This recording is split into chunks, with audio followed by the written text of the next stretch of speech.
Les gens qui passent par là secouent la tête et ils insultent Jésus en disant « Tu voulais détruire le temple et le reconstruire en 3 jours.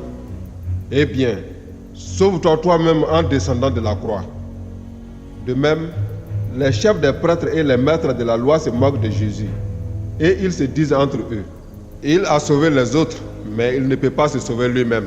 Maintenant, le Messie, le roi d'Israël, n'a qu'à descendre de la croix. Si nous voyons cela, alors nous croirons en lui. » Et ceux qu'on a cloués sur des croix à côté de Jésus l'insultent aussi.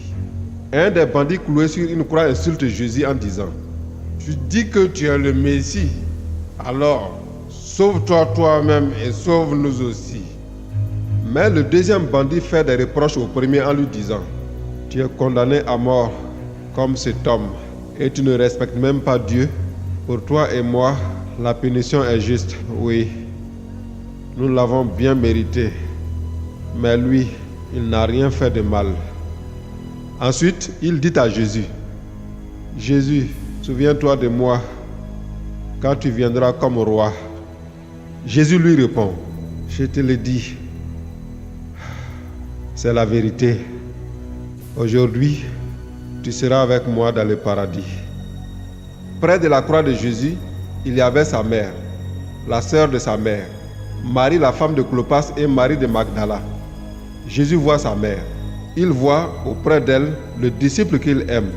Jésus dit, « Mère, voici ton fils. » Ensuite, il dit au disciple, « Voici ta mère. » Alors, à partir de ce moment, le disciple prend Marie chez lui.